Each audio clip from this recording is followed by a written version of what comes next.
எது வாங்கிட்டு வந்தாலும் நான் தான் ஃபஸ்ட்டு பிரித்து பார்ப்பேன். புரிதல் இருக்குதுல்ல, அது இத்தனை வருஷம் தாண்டியும் எங்களுக்குள்ளே ஒரு புரிதல் இருக்குன்னா அது எங்களுக்குள்ளே மட்டும்தான் இருக்க முடியும். அது இந்த அளவுக்கு பண்ணுங்களான்னு எனக்கு நாங்கள் எதிர்பார்க்கவே இல்லை. எனக்கே ரொம்ப சர்ப்ரைஸாக இருந்தது. படிகளுக்காக விரும்பி ரொம்ப ரொம்ப ஆசைப்பட்டு நம்ம சமைச்சோன்னா அந்த சாப்பாடும் அவ்வளோ ருசியாக இருக்கும்.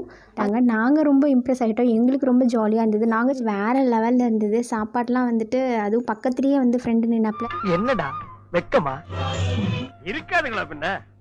ஹாய் ஃப்ரெண்ட்ஸ், எல்லாருக்கும் வணக்கம். ஸோ இன்றைக்கி கொஞ்சம் இன்ட்ரெஸ்டிங்கான ஒரு அப்லோடோட தான் வந்திருக்கேன். ஸோ என்ன அப்படின்னு பார்த்தீங்கன்னா, ஃப்ரெண்டு வீட்டுக்கு வராங்க. ஸோ ஃப்ரெண்டுக்கு நான் வந்து லன்ச் வந்து ப்ரிப்பேர் பண்ண போகிறேன்.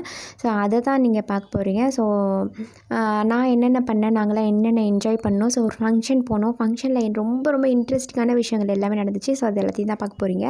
ஸோ அதுக்கு முன்னாடி நான் நெய் காய்ச்சறதுக்கு நாளைக்கு தேவையான ப்ரிப்பரேஷன் எல்லாம் பண்ணிகிட்ருக்கோம். ஸோ ஃப்ரெண்டு வரேன்னு சொல்லிட்டு ஸ்வீட்டு காரம்லாம் வாங்கிட்டு வர சொன்னேன். ஸோ ஹஸ்பண்ட் வந்து அதை பாக்ஸ் போட்டே வாங்கிட்டு வந்துட்டாங்க. ஸோ எப்போதுமே பசங்க எது வாங்கிட்டு வந்தாலும், சின்ன பசங்க என் அப்பா எது வாங்கிட்டு வந்தாலும் பிரித்து பார்க்குற பழக்கம் இருக்குல்ல, எனக்கு அந்த பழக்கம் இருந்தது சின்ன வயசில். எது வாங்கிட்டு வந்தாலும் நான் தான் ஃபஸ்ட்டு பிரித்து பார்ப்பேன். அதே மாதிரி தான் எங்கள் பாப்பாவும் ஃபஸ்ட்டு பிரித்து பார்த்து லட்டுனதே எனக்கு வேணும் அப்படின்ட்டுருச்சு. நல்ல வேளை அவங்க இதுங்களை பற்றி தெரிஞ்சு ரெண்டு பாக்ஸ் வாங்கிட்டு வந்துட்டாங்க. பசங்களுக்கு ஒன்றும் ஃப்ரெண்டுக்கு ஒன்றும் தனித்தனியாகவே வாங்கிட்டு வந்துட்டாங்க. ஸோ அதை எடுத்து பாப்பா தான் டேஸ்ட் பண்ணுறா. எப்போதுமே சின்ன பசங்களுக்கு இருக்கும் இல்லையா. ஸோ நானும் சின்ன வயசுலலாம் அப்பா எது வாங்கிட்டு வந்தாலும் ஃபஸ்ட்டு நான் தான் பிரிப்பேன், நான் தான் சாப்பிட்ணும் அந்த மாதிரிலாம் நினப்பேன். ஸோ நீங்கள் அந்த மாதிரிலாம் எக்ஸ்பீரியன்ஸ் பண்ணியிருக்கீங்களா? உங்களுக்கு அந்த மாதிரிலாம் தோணியிருக்கா? ஸோ இது வந்து மறுநாள் மார்னிங் எடுக்கிறது. மார்னிங் வந்து வரேன்னு சொல்லிட்டு நாங்கள் போய்ட்டு மார்க்கெட் போய்ட்டு ஃபிஷ்ஷு, ப்ரானு, சிக்கன், மட்டன் எல்லாமே எடுத்துகிட்டு வந்துட்டோம். ஒருத்தி தான் வரா, என்னோட கூட படித்த ஃப்ரெண்டு. நாங்களாம் 9th 10th அப்போ ஒன்றா படித்தோம். இப்போ ரொம்ப ரொம்ப க்ளோஸ்னால் ஒரு புரிதல் இருக்குதுல்ல, அது இத்தனை வருஷம் தாண்டியும் எங்களுக்குள்ளே ஒரு புரிதல் இருக்குன்னா அது எங்களுக்குள்ளே மட்டும்தான் இருக்க முடியும். ஸோ எங்களோட ஃப்ரெண்ட்ஷிப் வந்து வேறு லெவல் ஃப்ரெண்ட்ஷிப் அப்படி தான். ஸோ அதுக்காக தான் அவளுக்கு தெரியாது நான் என்ன பண்ண போகிறேன்னு, எதுவுமே தெரியாது. ஸோ இருந்தாலும் நான் வந்து நம்ம போய் வாங்கிட்டு வந்துடலான்னு சொல்லிட்டு வாங்கிட்டு வந்தோம். ஸோ நாங்கள் என்னென்ன ரெசிபி செஞ்சுருக்கேன்னு சொல்லிட்டு கண்டிப்பாக உள்ளே வரும். ஸோ நான் வந்துட்டு சமைச்சிட்ருந்தேன். சமைச்சிட்டு அவளை கூப்பிட்டு போகிற டைமில் பசங்க வந்து அழகாக வந்து கோலம் போட்டு வெல்கம் வித்யா ஆண்டி, அவள் பேர் வித்யா ஆண்டின்னு சொல்லிட்டு பசங்க வந்து ஒரு பெரிய ஒரு இதுவே டெக்கரேஷனே ஆரம்பிச்சிருச்சுங்க. ரொம்ப எனக்கே தெரியாது இந்த அளவுக்கு பண்ணுங்களான்னு நாங்கள் எதிர்பார்க்கவே இல்லை. எனக்கே ரொம்ப சர்ப்ரைஸாக இருந்தது. படியிலலாம் வந்து பேர்லாம் எழுதி வெல்கம் அப்படி இப்படின்னு சொல்லிட்டு போட்டிருந்தாங்க. எனக்கே ரொம்ப சந்தோஷமாக இருந்தது. பசங்க அவ்வளோவா ஃபோனில் தான் பேசியிருக்காங்க, நேரில் பார்த்ததில்ல. இருந்தாலும் வந்து வித்யா ஆண்டி அப்படின்னு சொல்லிட்டு ரொம்ப ரொம்ப சந்தோஷமாக இருந்தாங்க அவங்களுமே. ஸோ என்னோடய லன்ச் ப்ரிப்பரேஷன் தான் இது. நான் எல்லாம் கொஞ்சம் கொஞ்சம் தான் செஞ்சுருந்தாலுமே வந்து எல்லாமே நல்லா இருந்தது, சூப்பராக இருந்தது, டேஸ்ட்டாக இருந்ததுன்னு சொல்கிறேன். எனக்கு கொஞ்சம் கூட டயர்டே இல்லை. காலையிலேருந்து நான் மட்டும்தான் சமைச்சேன். வீட்லேயும் யாருமே ஹெல்ப்புக்கு இல்லை, எல்லாம் ஆஃபீஸ் போயிட்டாங்க. இருந்தாலும் எனக்கு கொஞ்சம் கூட டயர்ட் இல்லை. அப்புறமா தான் என்னென்னு யோசிக்கும் போது, நம்ம ஒருத்தவங்களுக்காக விரும்பி ரொம்ப ரொம்ப ஆசைப்பட்டு நம்ம சமைச்சோன்னா அந்த சாப்பாடும் அவ்வளோ ருசியாக இருக்கும். அதுவும் இல்லாமல் நம்மளுக்கும் எந்த ஒரு கஷ்டமோ அந்த ரொம்ப உடம்பு வலிக்குது அப்படி இப்படின்னு சொல்லுவாள்ல, ஸோ அந்த மாதிரி எதுவுமே இருக்காது. அது வந்து நான் இன்றைக்கி தான் நான் தெரிஞ்சுக்கிட்டேன் நிஜமாவே. ஸோ அவளுக்காக வந்து வீட்டில் வந்து இலை கட் பண்ணி எடுத்துகிட்டு வந்துட்டாங்க. ஸோ இதில் ஒரு பெரிய ஒரு மைனஸ் இருக்குது. பட் யாருக்காவது தெரிஞ்சதுன்னா சொல்லுங்கள், தெரியலன்னா அதை விட்டுருங்க. நான் எல்லாமே சூப்பராக செஞ்சுருக்கேன். ஆனால் அதில் எல்லாத்துலேயும் ஒரு தப்பு பண்ணிட்டேன். ஸோ என்னென்னு பார்த்தீங்கன்னா, liver pepper fry, fish fry செஞ்சுருக்கேன், எக்கு, சிக்கன் 65, ப்ரான் ஃப்ரை, ஒரு மாதிரி தொக்கு மாதிரி செஞ்சுருந்தேன், பிரியாணி, சாதம், நெஞ்செலும்பு குழம்பு, ஆனியன் வச்சுருந்தேன். இதுதான் நான் ப்ரிப்பேர் பண்ண லன்ச்சு. பையன் உடனே வந்து அம்மா இதை வந்து ஃபோட்டோ எடுத்து குரூப்லலாம் போட்டு விடுங்கம்மா, பிரகதி ஆண்டிகிட்ட காமிக்கம்மா, அந்த ஆண்டிகிட்ட காமிக்கம்மா அப்படின்னு சொல்லிட்டு என்னோடய ஃப்ரெண்டு எல்லார்ட்டையும் காமிக்க சொல்லிக்கிட்டே இருந்தான்.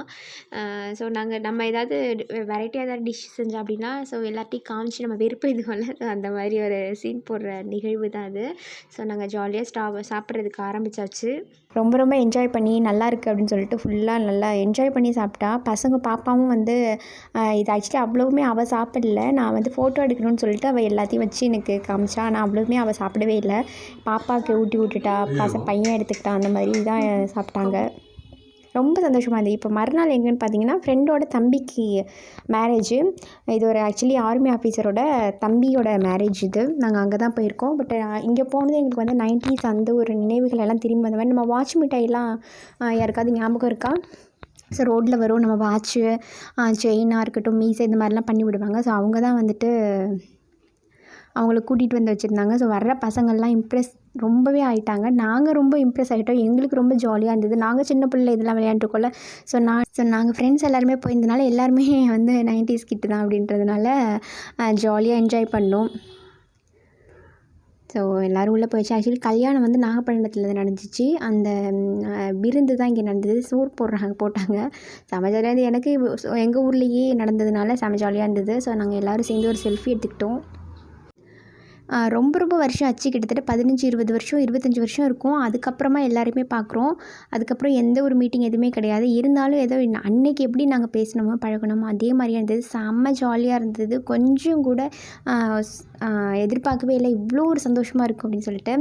ஸோ பிரியாணி, மட்டன் பிரியாணி வேறு லெவலில் இருந்தது. சாப்பாடெலாம் வந்துட்டு அதுவும் பக்கத்துலேயே வந்து ஃப்ரெண்டு நின்னாப்புல தனசேகர்.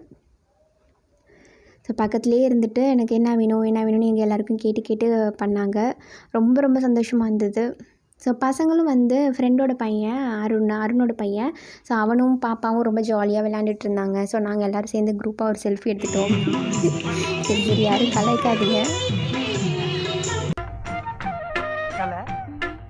மேகலை, மணிமேகலை, என்னடா வெக்கமா? பிள்ளைங்க வந்திருக்கானுங்க பாருடா. பொத்தி பொத்தி வளர்த்த புள்ள மேகலை, அதனால அதுக்கு வெக்க விட்டு போகல இருக்காதுங்களா பின்ன. ஓரளவுக்கு என்ஜாய் பண்ணியிருப்பீங்க அப்படின்னு நினைக்கிறேன். ஸோ இந்த வீடியோ உங்களுக்கு பிடிச்சிருந்தா லைக் பண்ணுங்கள், ஷேர் பண்ணுங்கள், கமெண்ட் பண்ணுங்கள். மறந்துடாமல் சப்ஸ்கிரைப் பண்ணலைன்னா சப்ஸ்கிரைப் பண்ணிக்கோங்க. இந்த மாதிரி நிறைய இன்ட்ரெஸ்டிங்கான வீடியோஸ் உங்களுக்காக காத்துட்ருக்கு.